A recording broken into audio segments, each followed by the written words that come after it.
Eh bien, pour moi, ça a commencé relativement simplement, c'est-à-dire que dès qu'il a été connu que j'alertais les patients, que je les informais justement des effets indésirables des vaccins, ça s'est su.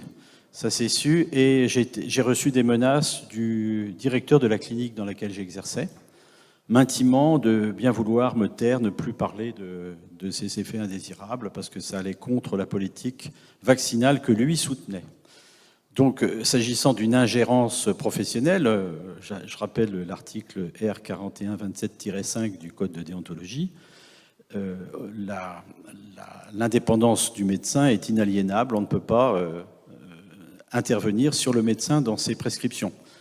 Donc, j'ai appelé directement le Conseil de l'Ordre, j'ai envoyé la lettre de menace en disant intervenez, là je suis menacé.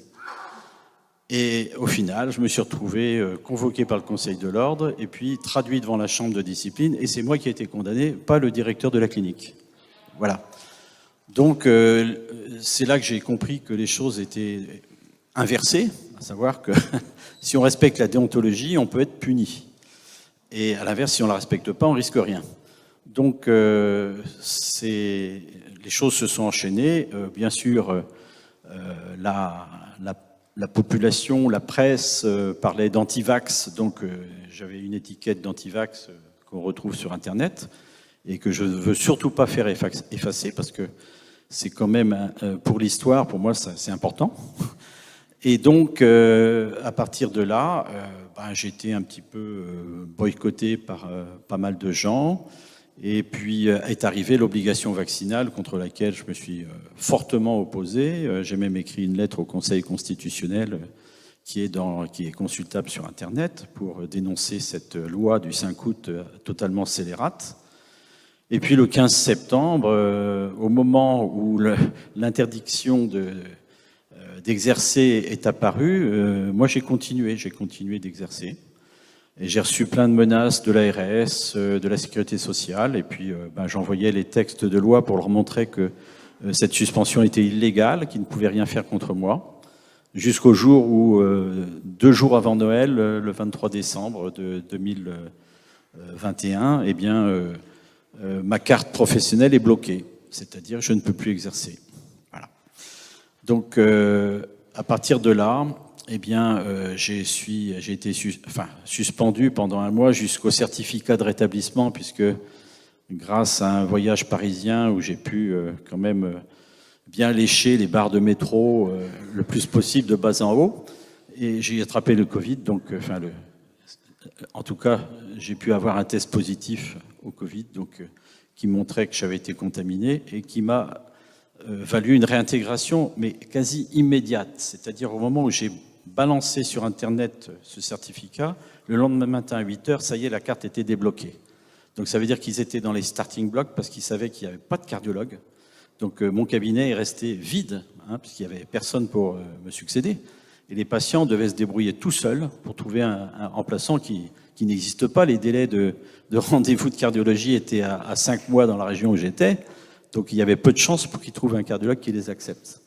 Eh bien, sachant cette situation, l'ARS était en mauvaise position et très vite, ils m'ont réintégré. Puis ensuite, ils m'ont foutu une paix royale.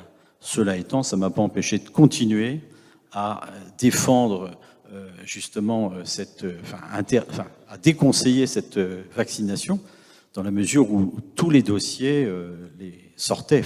On voyait les effets indésirables du vaccin, et les premiers effets secondaires, les effets secondaires numéro 1, c'était les effets cardiovasculaires.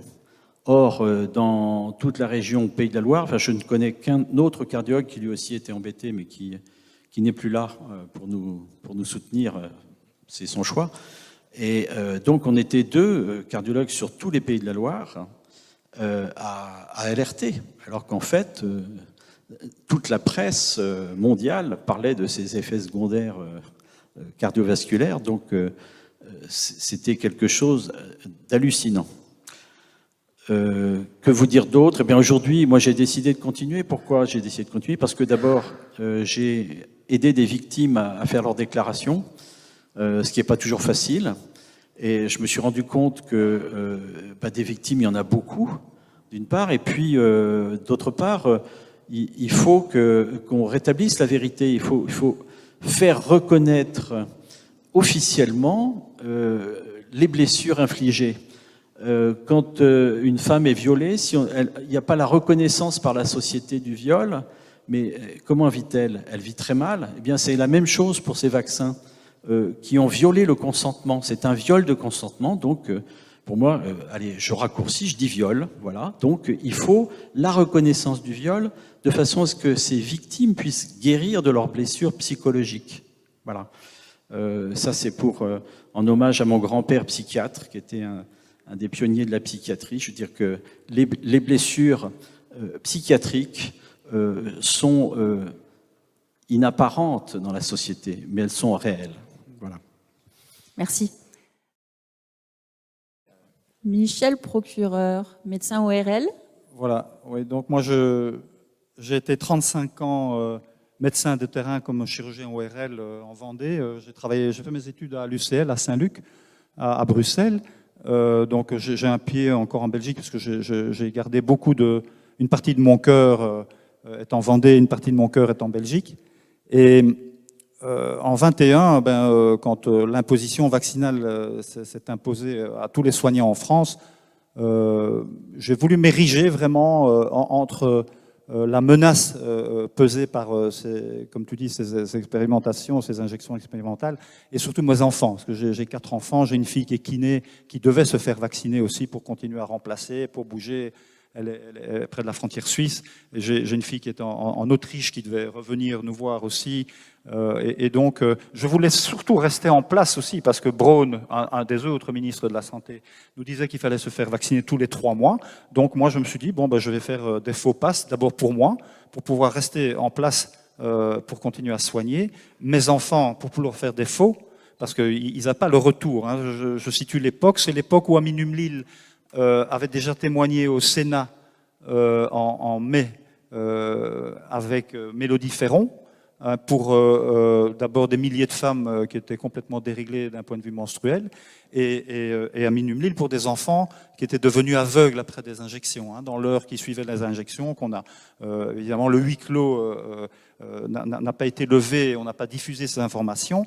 Hein, et Véran s'est empressé de virer Amin Umlil à cette époque-là.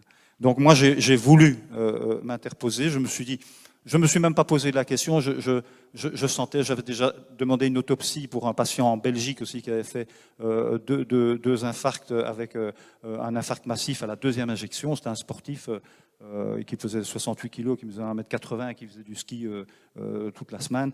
Et donc on a retrouvé mort. J'ai eu des contacts avec la médecin urgentiste qui l'avait vu. On a fait une autopsie et Fornès, Paul Fornès, qui est un spécialiste de Reims, médecin légiste, m'a dit oui, effectivement, il y a 2 cicatrices, dont l'une, la dernière, létale. Donc il a fait un infarct post-injection. Et donc tout ça, toutes ces constatations m'avaient mis vraiment la puce à l'oreille. Je sentais bien. Mais pire que ça, c'était le manque de bienveillance. Quoi, hein. En cas de pandémie, on n'ordonne pas les choses comme ça. On a un peu de bienveillance. Et rien que ça, le bon sens me disait que les choses allaient tourner mal. Et donc, voilà, moi j'ai fait ces faux pour des gens qui étaient face à, d'abord pour mes enfants, mais pour des gens qui rapidement ont su que j'étais plutôt de cette opinion-là vis-à-vis des injections, qu'il fallait faire vraiment très attention. Et moi, je disais à mes enfants, fais pas ma publicité, moi je peux rendre service, mais ne fais pas ma publicité. Et puis rapidement, j'ai eu des aides-soignantes, des pompiers, des infirmières qui devaient rembourser leur mère. Enfin bon, vous connaissez tout le contexte. Et donc, j'allais chercher mes doses de vaccins chez un pharmacien dans la ville où je travaillais. Un gamin d'une trentaine d'années qui a repris sa pharmacie, dont j'étais très copain avec le père, avec qui je faisais pas mal de sport aussi, et qui était stomato dans la clinique où je travaillais. Et il a eu la visite d'un gars de l'ARS qui est venu me demander pourquoi, monsieur le procureur, vaccine en clinique libérale, alors qu'il y a un vaccinodrome à Fontenay-le-Comte. Et lui, il a pris peur, il s'est dit oui, on va fermer ma pharmacie.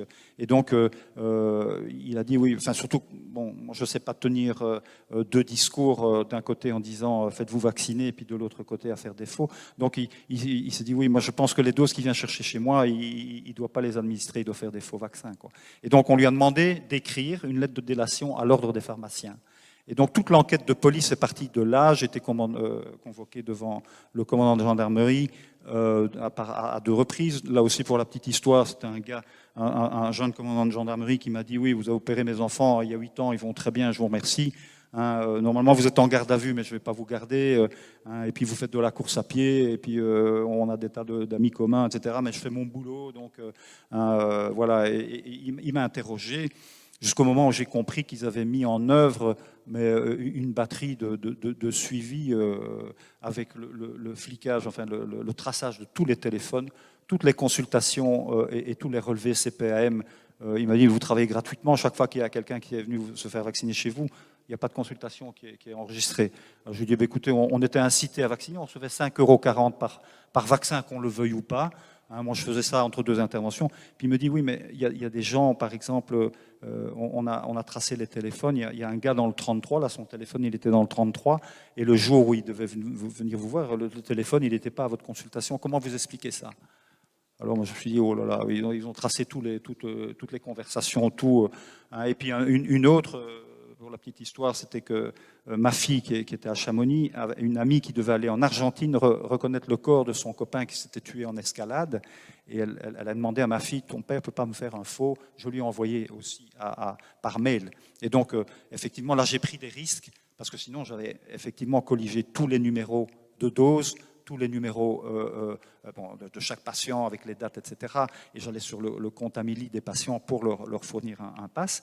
Et là, je ne l'ai pas fait. Automatiquement, bon, ben là, le flic, il n'a pas eu... Moi, je lui ai dit, écoutez, moi, je ne vais pas vous faire perdre votre boulot, votre temps.